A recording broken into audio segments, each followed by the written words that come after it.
Good afternoon, everyone. We will begin with the refuge and bodhicitta as usual. O sangye chedan soge chonam la chancho bardo dane japsum je Dage jinso gibe swanam jirola penjir sanje drobar sho sangye chedan soge chonam la chancho bardo dane chapsum je dage jinso gibe swanam ji Dola penjir sanje drobar sho sangye chedang tsoge chonam la chancho pardo dane jabsum je dage jinso gibe sunam je dola penjir sanje drobar sho senchen tamje dewa dan dewe judan rawa jurje donga dan donga je judan rawa jurje Donga mebe dewa tamba tam mindrawa jurji Nyedin shadan nitan ralwe Tanyo chembola nebra jurji. In the Dharma Expanse Palace of Akanishta is the essence of all Buddhas of the three times. Who shows me directly my mind is Dharmakaya. I prostrate to the glorious exalted Guru. Please bless me and all sentient beings that our minds become the Dharma. Please bless us that the Dharma become the path. Please bless us that the path dispel confusion. Please bless us that confusion arise as wisdom. Now think to yourself that we must bring all of our mothers, all sentient beings throughout space, to a state of lasting happiness, and the only true state of lasting happiness is the state of Buddhahood. And therefore we must practice, and in order to practice we have to have a strong enough motivation, and that motivation will only be strong if we really think about the consequences of what we do or don't do. And so in that way, we need to contemplate karmic cause and effect at all times during the path. We need to think about it at the beginning to inspire us to enter the path. We need to think about it in the middle to make sure we remain diligent. And then even as we get to the end, even when you get experience and realization, as it's said, you still must have a view as high as the sky and karma and actions as fine as sand, or conduct as fine as sand. And if you're going to be able to do that, you have to understand karmic cause and effect and consider karmic cause and effect. So think to yourself that we are studying the teachings on karmic cause and effect for this reason, with this motivation of bodhicitta. And before we get into the text itself, there were a couple of questions. One that came via email, and then one that came up in discussion with our studio audience. So the one that came over email, usually I have to admit I paraphrase the questions, but I don't think I can paraphrase this question. What exactly do we mean by volition? Let's say I have a cognition of ice cream. There's the feeling or thought of I love ice cream. Is that a volition created by long-standing habits? So an ingrained attachment, really? Then my going out and perhaps more linear discursive thinking and planning to go and steal some ice cream, or perhaps lying or killing on the way to get it. Sorry, only an example, I'm not sure. Would then be the karmic paths? So, here we have, when you are sitting at home and you begin to feel a little nippish, and you think, I'd like some ice cream. That sort of thought, wanting ice cream. I'd like to get some ice cream. That's volition. And it's a mental factor that's associated with the thought. Here it's a mental thought in the mental consciousness, although it can also be in the five sensory consciousnesses. But in this particular example, it's not, because you're thinking about ice cream. The ice cream is not there. You have to go get it, right? So you're thinking about ice cream, you have this feeling, I'd like to get it. Then, as you have that, you also start formulating your specific plan for how you're going to get the ice cream. And that is going to involve going out and so forth, and what is it? Stealing some ice cream and lying and killing on the way to get it. And you might as well commit sexual misconduct if you're doing it at the same time. I mean, why not? Why not throw them all in?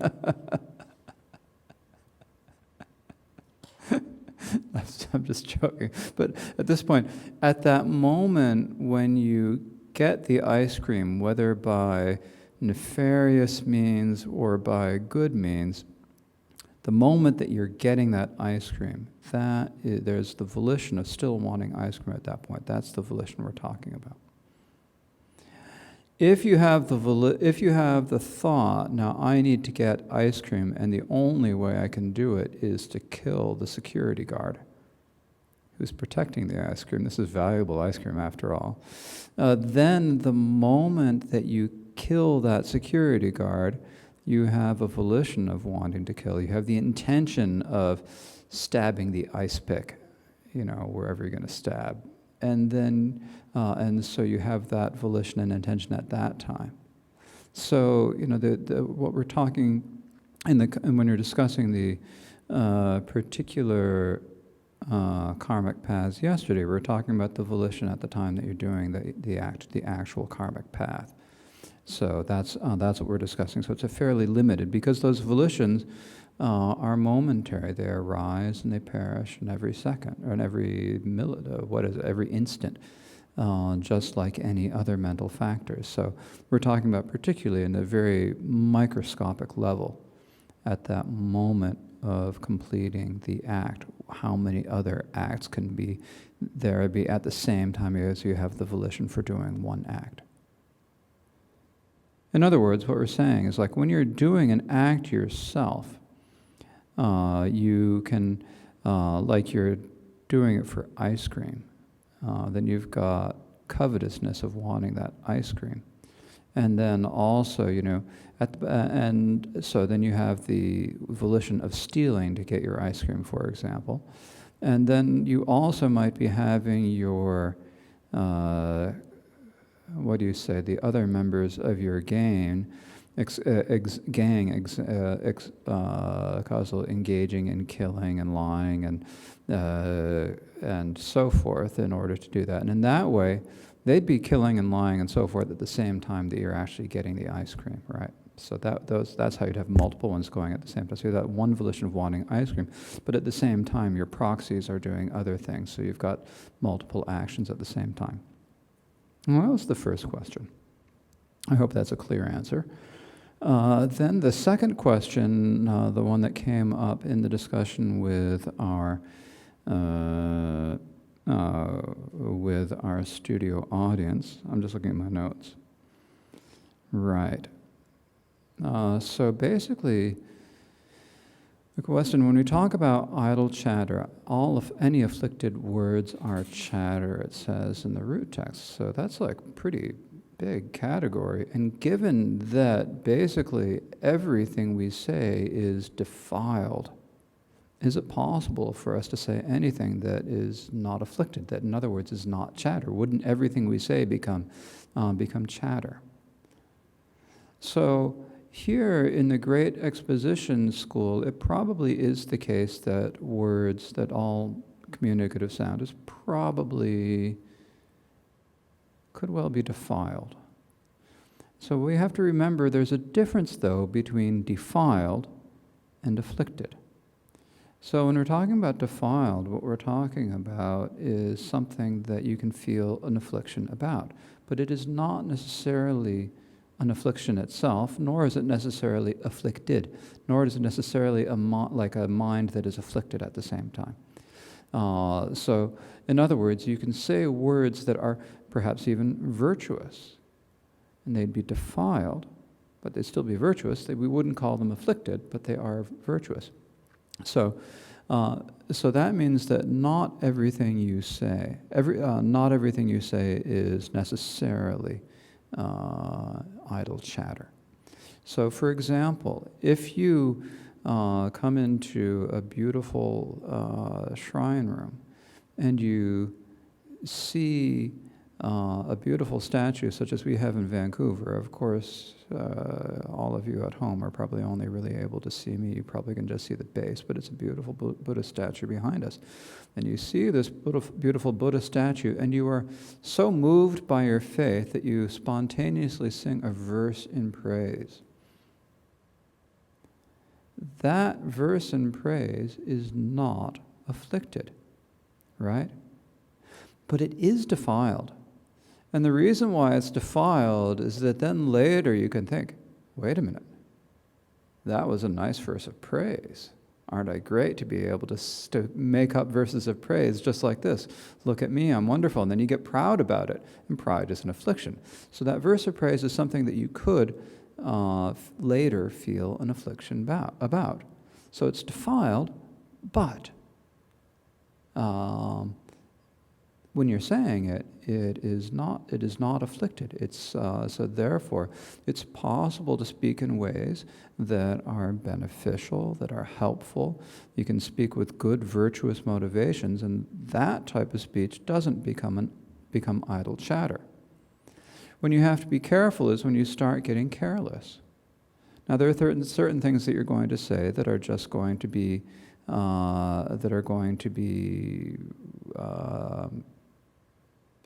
neutral. What would be an example of a neutral thing?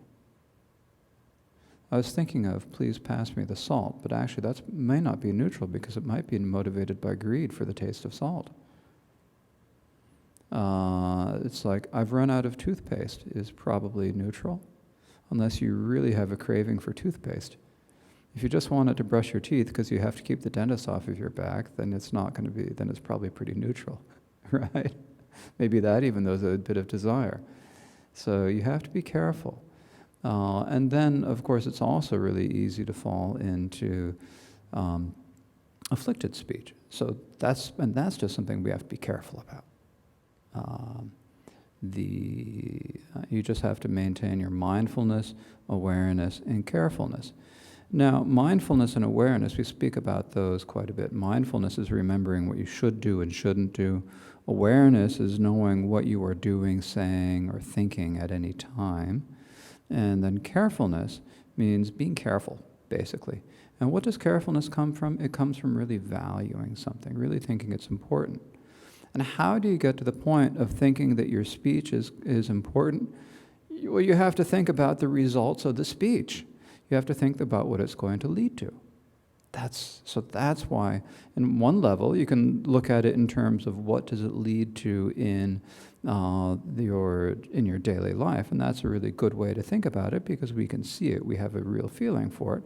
But being Buddhist, and since we're teaching the chapter on karma, then you also can think about the negative effects that bad speech, unmindful speech, and so forth will have in the future. And when you think about it, and when we get to the next topic, you'll see why it is so important to be careful of our speech. Mindful speech is important. So, that is the two questions that came in, or that I have wanted to go through today. And so now we'll move on to the chapter. So the text that we're discussing, the Jewels from the Treasury, has two topics, two texts, the verses on the Treasury of Abhidharma by Vasubandhu and the commentary Youthful Play by Wangchuk Dorje. These have 8 chapters, and we are discussing the 4th, the teachings on karma. The teachings on karma have, after a brief section talking about how all worlds arise from karma, there is the identification of karma, a section on the understanding of karma, and then finally the meaning of, the identifying karma, the presentation of karma, generally according to the Great Exposition, and the meaning of karma as explained in the sutras, and we are discussing the third of these. This third has two main sections, the general teachings and specific explanations. So we're talking about the general teachings. They may sound pretty specific to you so far, but we've got actually specific types of actions and situations to talk about later. So the general teachings have four topics: classifying in terms of cause and result, teaching the many enumerations of karma, and which karma has how many results, and other presentations of karma. So the first one, we finished the first, and we're speaking about the second, the many enumerations of karma. And within the many enumerations of, where did we get to? Within the enumerations of karma, there is the classifying in terms of function and explaining the karmic paths in particular. So to talk about the karmic paths in particular, in the explanation of that, there are four parts. There's the classification of the perceptible and imperceptible, the three virtuous and non-virtuous roots, teaching the three completing factors, and teaching the individual karmas. And that last is the section that we're on. And that final one has four sections: the characteristics of each karma, how many can simultaneously engage volition, which Vonders have how many karmic paths, and teaching the results of the karmic paths.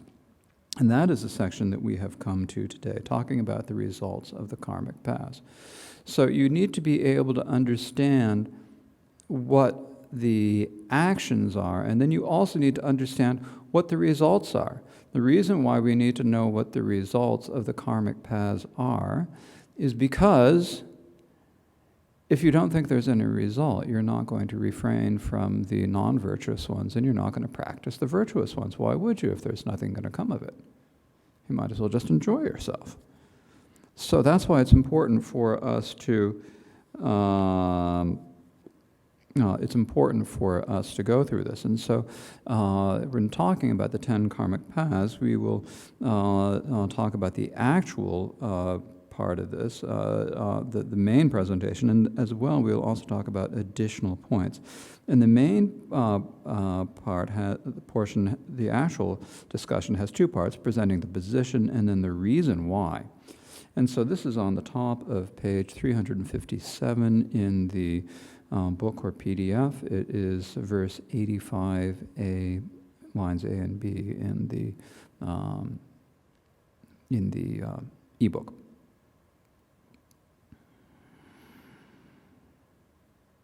So it says, it's proposed these all give dominant, compatible, and ripened results. So as we discussed yesterday, there are 5 different types of results in general, and there are 3 that we're going to discuss right now. And so these are dominant, compatible, and fully ripened results. So all 10 karmic actions have the 3 types of result: dominant, compatible, and ripened results. Now, when we spoke about them yesterday, just to review, the dominant result is a very helpful sort of definition in Chapter 2. It says, any later phenomenon other than a phenomenon itself, anything else that happens later, or that arises or occurs later. It's a very broad type of category, but still there's a point, as I mentioned yesterday, there's a point for having that broad category, or something we can understand there. But here in this instance, it has a slightly different meaning that we'll describe in a few moments. And then there's the compatible result. The compatible result is a result that is like its cause. Now, in the second chapter, when we talk about compatible results, we say that they have to be on the same level, same class, the same in being virtue and non-virtue, and so forth. Here it's a little bit different, but there's the idea that they have to be similar to the results, or similar to the action itself. So when you talk about the dominant result, then we're talking about the external environment, the external things in environment. When we're talking about the compatible result, we're talking about aspects that are similar to the to the action. And then the fully ripened result is just the experience that occurs as a karmic result of the action you've done. So those are the three. So it is proposed that these virtuous and non-virtuous karmic paths all give dominant results, causally compatible results, and fully ripened results. So to illustrate this through the example of taking life, so this is the first of the 10 karmic paths. When you talk about taking life, then the dominant result of the karmic path of taking life is that you don't have any beautiful or attractive external things. You're kind of deprived of good external things. The causally compatible result is that even if you are born a human, and this is a difficult one, you will have a short life, and so forth. The fully ripened result is to be reborn in the house. Now, to explain this a little bit in a little bit more detail, we've got, so you kill. And when you engage in the action of killing, if you are, what do we say? If you're really gung-ho about it, and you are strongly habituated to it, and you do it repeatedly. So you have these three aspects. And so these kind of refer to like your attitude or actions during the preparation karmic path and the aftermath. So you're doing it enthusiastically or assiduously, or just, you could say, gung-ho, if you are habituated, and if you do it many times. In that instance, you will definitely be reborn in the hells for any of the 10 karmic paths, including idle chatter, which we were just speaking about. This is why we have to be careful. So any of the 10 karmic paths, if done repeatedly and you're really excited about it and so forth, is going to ripen in hell generally. Now, if you do it to a lesser degree, you can talk about that. There are the degrees of this. So that would be really strong. That leads to birth in the hells. If it's a lesser degree, then it might lead to birth in the animal realms, or as the hungry ghost, or birth in the animal realms. So that's the fully ripened result. In the extremely rare position that you engage in these actions, but somehow, because of the force of some other karma, probably, you actually end up being born human. Then, because of killing, the dominant result the causally compatible result is that you will have a short life. And if we're talking about taking that which is not given, then that means that you'll be deprived of belongings. You just won't have things. See, it's similar to the action, right? So if you kill, then you have a short life. If you steal, and you end up being born human, then you will be deprived of enjoyments.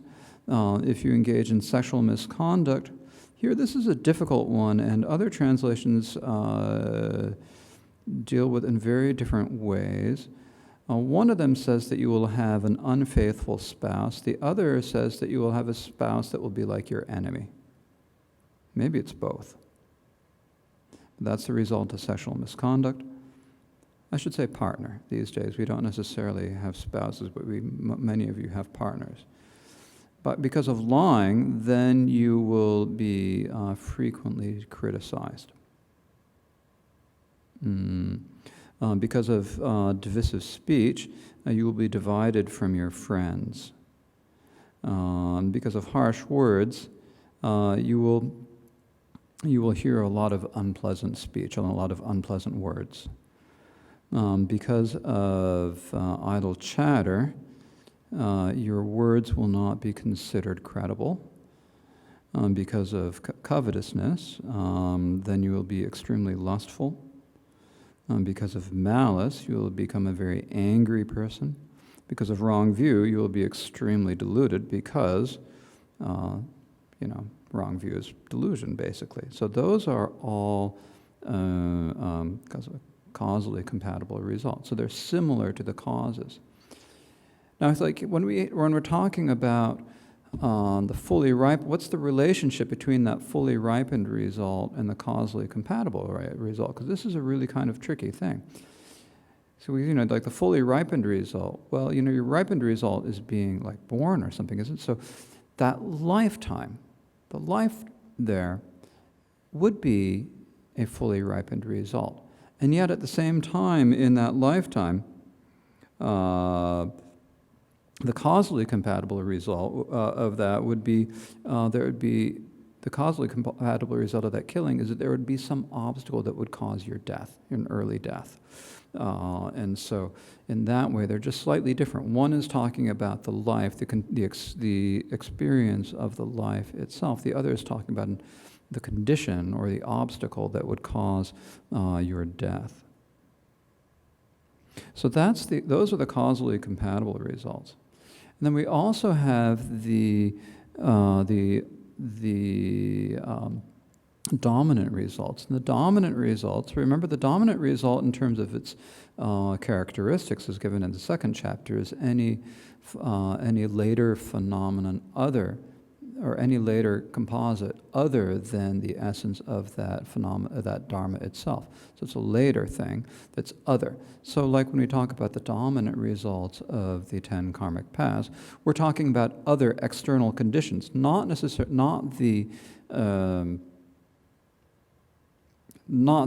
being or the continuum of the being itself, but the external things. Remember, the fully ripened result is something that happens within your own being.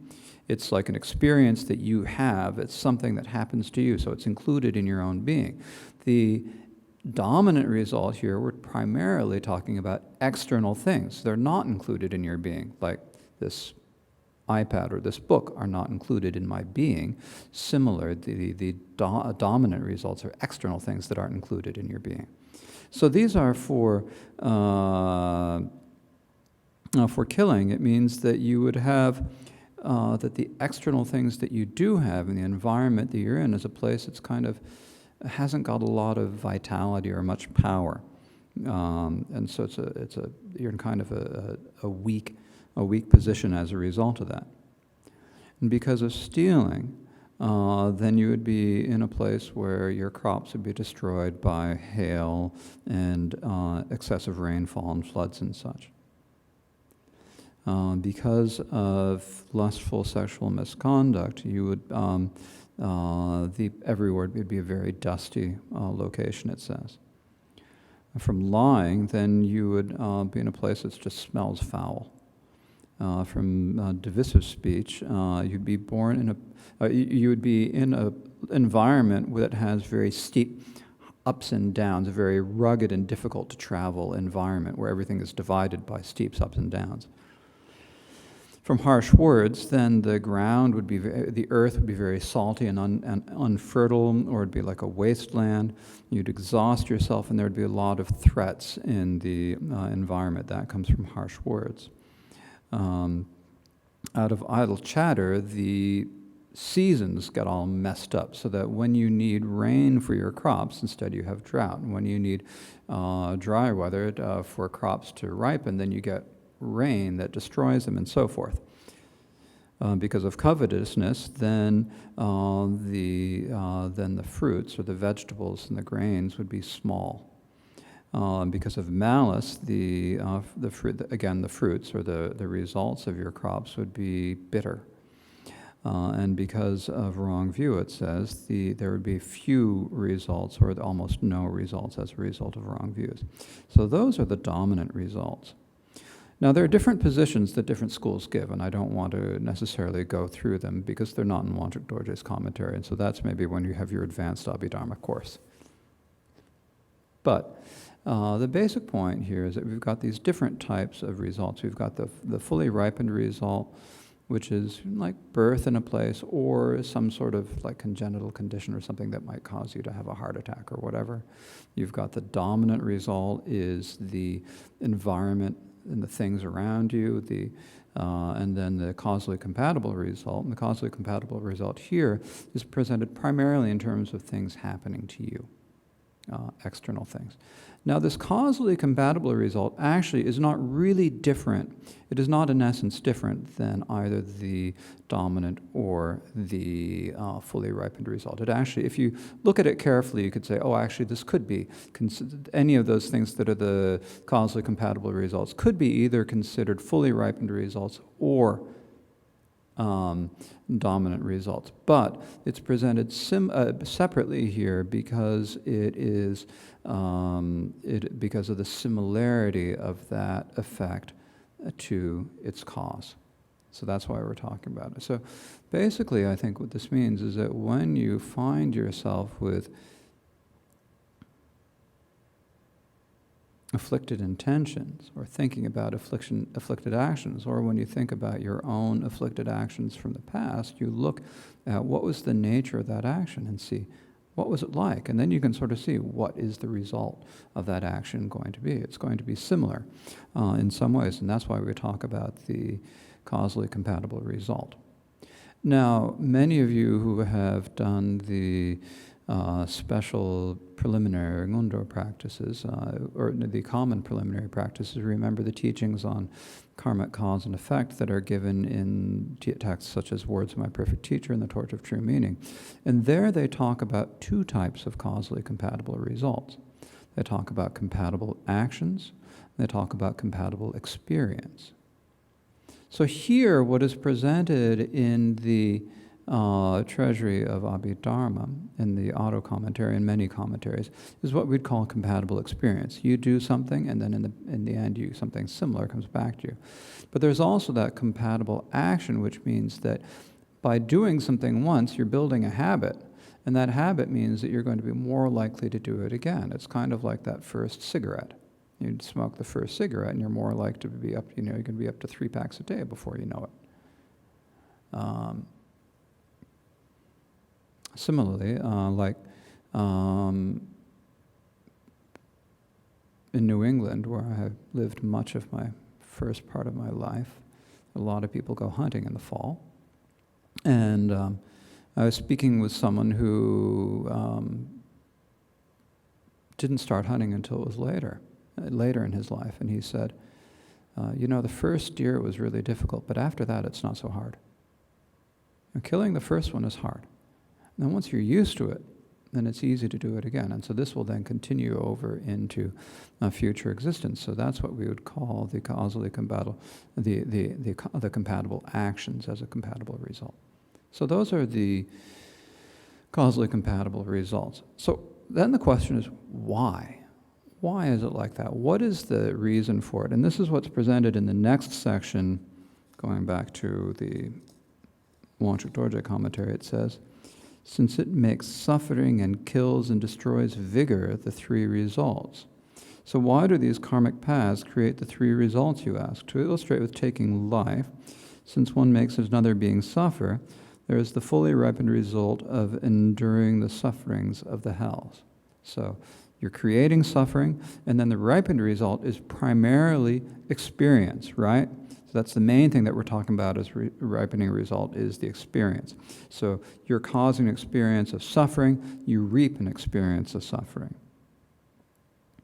And because killing prevents life from continuing, the causally compatible result is a short life.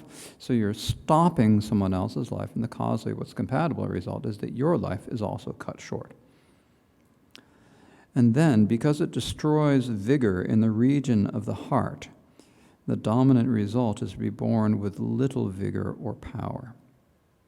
So these are the three results. So the remaining, taken what is not given, and so forth, are similar. So here, Wangchuk Dorje is giving the dominant result as having little vigor or power. In the previous one, he talked about it as not having any beautiful external things. They're similar, I think. The auto commentary presents having little vigor or power as part of the external things. So these are the 3 results. The remaining, taking what is not given and so forth, are similar. So in other words, because when you steal then you are causing suffering, and so therefore the fully ripened result of that is rebirth in hells. You are taking someone else's thing, and so therefore you are deprived, and that's the causally compatible result. And you are kind of like taking the vigor of them, so you're born in another deprived place, where you're deprived of things as the dominant result. So those are the reasons for that. So when you have virtues, it's similar actually. The 10 karmic paths. So we talk about the 10 karmic paths for the non-virtues in detail.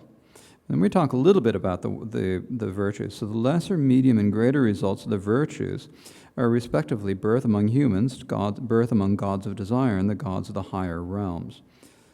The causally compatible and dominant results are the opposite of the non-virtues results.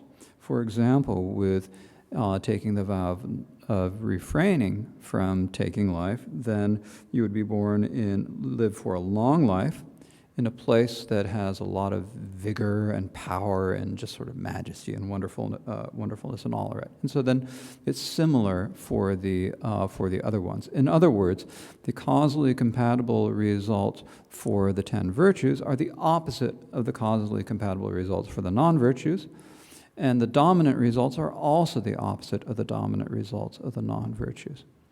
So here in the auto commentary, there's actually quite a lot about each of the karmic paths, telling what each of them is in specific. And other commentaries also have it in detail. It's just very short here. But in all the commentaries, the section on the virtues is really quite short. It's just the opposite, essentially. Really little more than Wangchuk Dorje says in any of the commentaries. And the reason for this is, you might say, why aren't you talking about the good things? Well, it's because the good things don't motivate us, frankly. We need to understand this in order to motivate ourselves to practice. Some people you think to yourselves, I don't want to know anything bad's going to happen from my actions. I just don't want to know what's going to happen in the future. I just want to be able to continue having my gossipy chit-chat. Or whatever it is that you do. And you don't want to, because you enjoy it, you don't want to have anything that's going to stop you from doing it. So now if you think about the virtues, it's going to be like, yeah, that would be nice. But it's not really going to make you think twice about actually avoiding the wrong actions. And we're kind of attached to those wrong actions, especially gossipy chit-chat. And so that's why you have to think about the fully ripened and the dominant and the causally compatible results. Because if you think about the bad things that are going to happen, then you're going to get properly scared enough that you're going to actually then value the opposite. And when you value the opposite, that's avoiding gossipy chit-chat, etc., then you will be able to refrain from it, and by refraining from it, then you'll have the good results of that, right? So that's the point. We need it for the motivation, because just thinking about the good things isn't enough to get over all our bad habits, unfortunately. Okay. So here, when we talk about this, we're primarily talking about the we're talking about wrong actions, and we're talking about wrong speech, but the sutras also talk about wrong livelihood. So what do we mean by wrong livelihood? And so this is what is discussed in the additional points. This has 3 topics. It says identifying wrong livelihood of speech. Why does it say of speech there? I need to check that. That might be a typo or mistake in this translation. The reason for presenting it separately and refuting other traditions. Wrong livelihood is not necessarily speech. It can be both.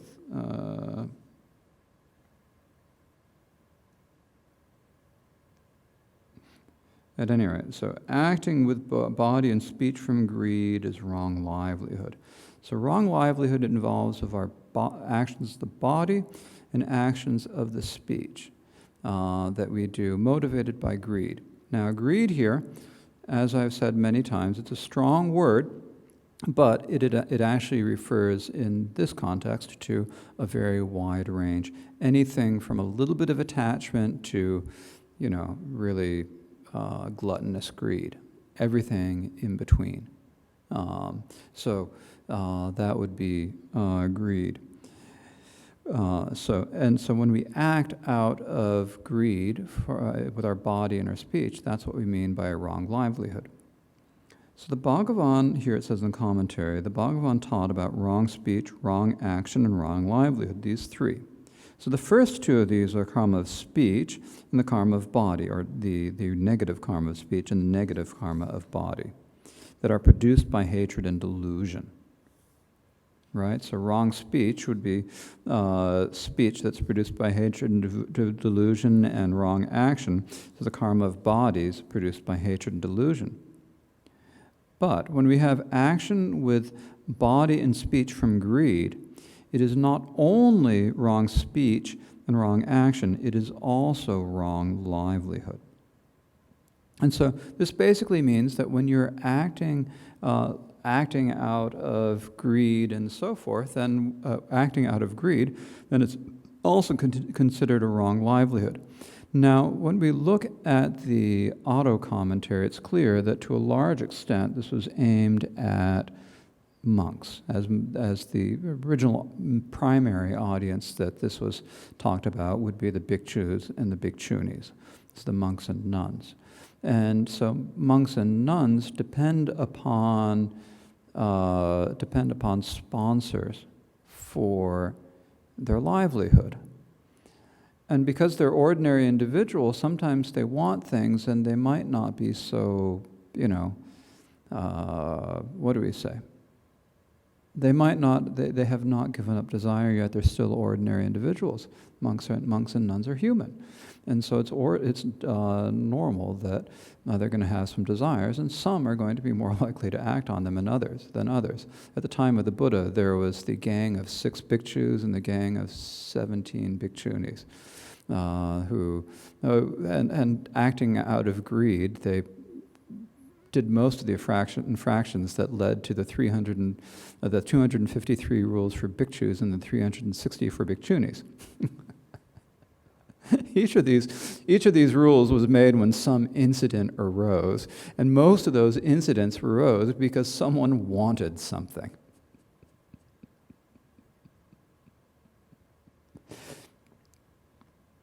It's not the difference in numbers is not because the Buddha was giving the nuns a hard time. The difference is that different situations arose for the monks and the nuns. And so he had to make more rules for the nuns. I'm sorry to say, if you read the scriptures, you will see that is what happened. Something happened, and then he had to make a rule. So that's why there's so many for the nuns. There are quite a lot for the bhikkhus, too. 253.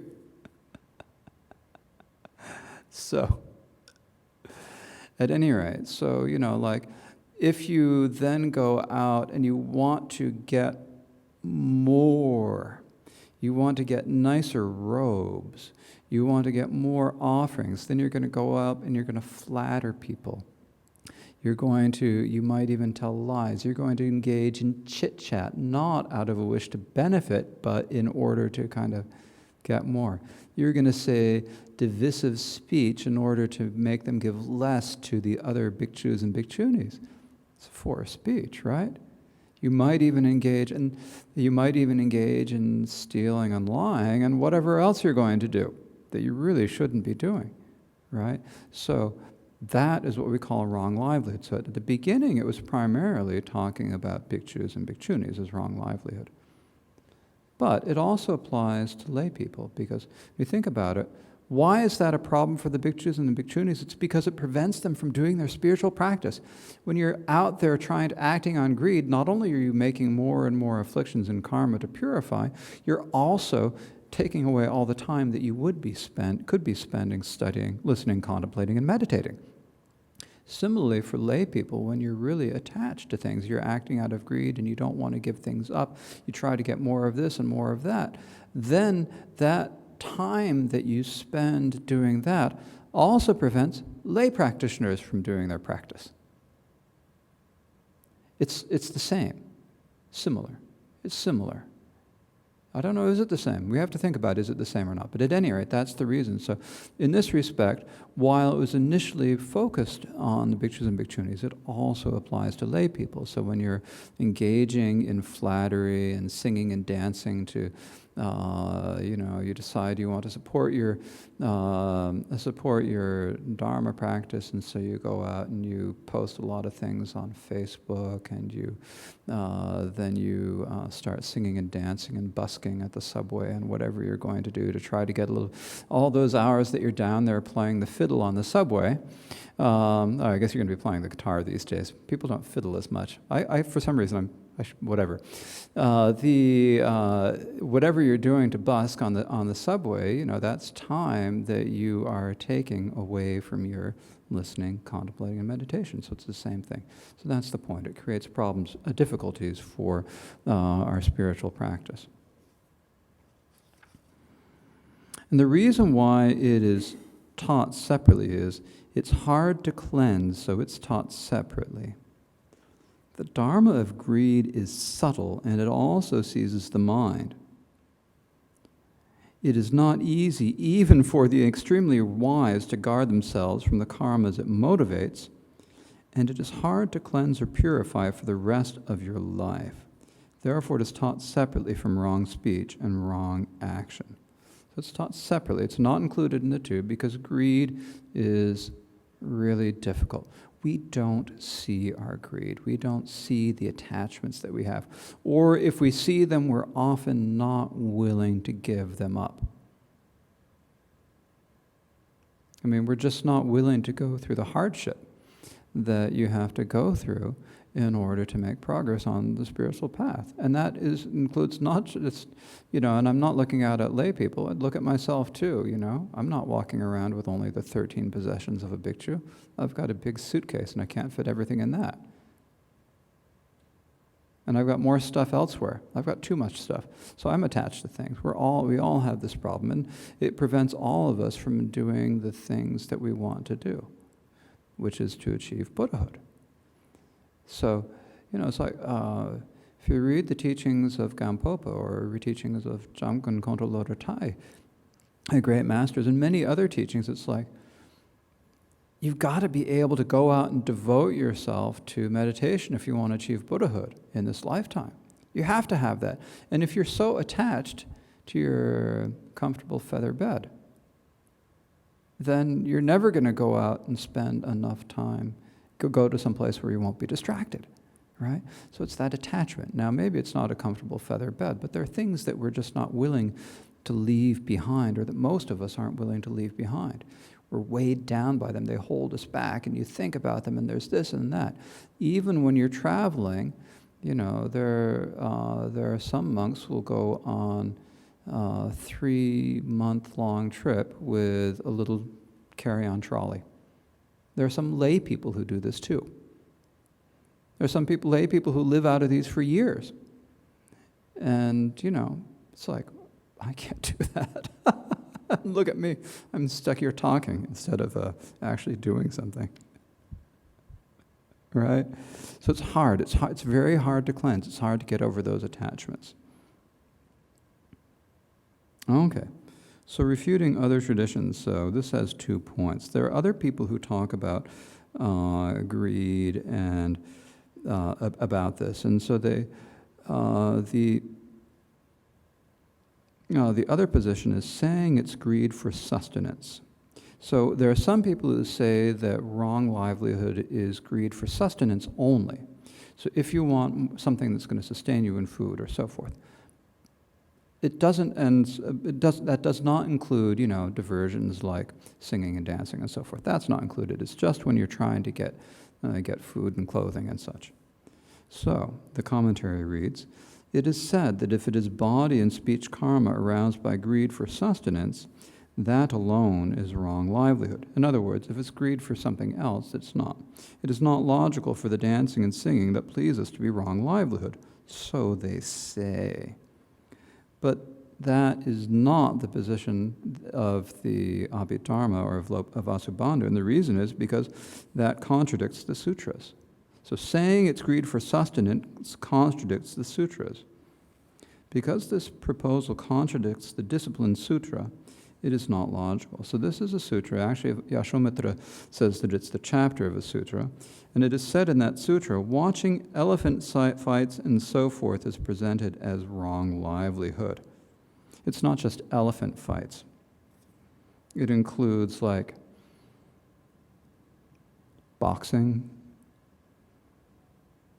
wrestling, women wrestling, men wrestling, boys fighting, girls fighting, cockfighting, dog fighting, hog fighting, horse fighting, racing of all kinds, elephant fighting, of course, it's in here too, horse fight, or races of all sorts, sports and athletics, going to concerts, and political rallies and all these other amusing events. These all are part of wrong life. When you're going out there primarily because it's going to be fun and you're going to enjoy it and you're going to get to scream and yell and dance and whatever, this sutra says that's wrong livelihood. Why is it wrong livelihood? Because you're doing it out of attachment. So attachment is a level of greed. That's the attachment to the pleasure feeling in the crowd, blah, whatever the pleasure is. You all who actually do it probably understand the pleasure better than I do. At any rate, so that is also considered wrong livelihood. Okay. So here I am looking at the time.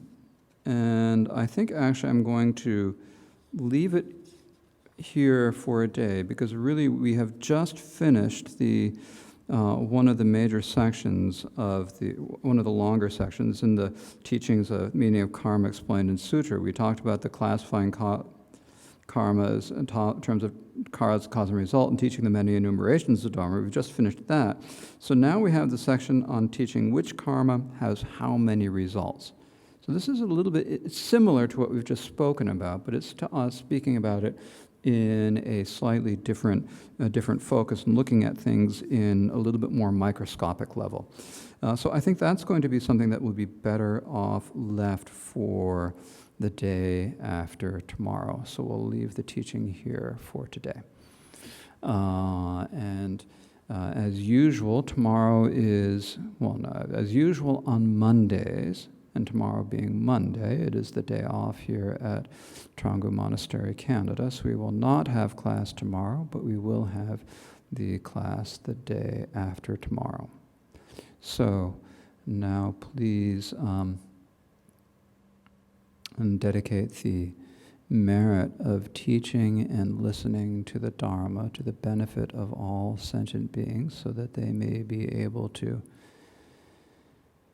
be freed of all the sufferings that they experience now, be freed of all the attachments that prevent them from freeing themselves from those sufferings, and that they be freed of all the strife that their sufferings lead to, that their attachments lead to, and then may they quickly follow the path and reach the state of Buddhahood.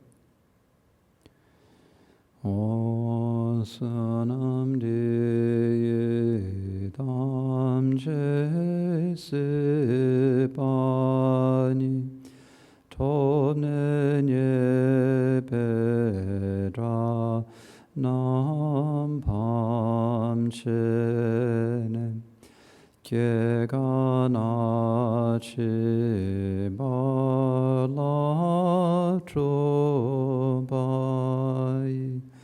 sibe tsole dro wadro washo. Thank you.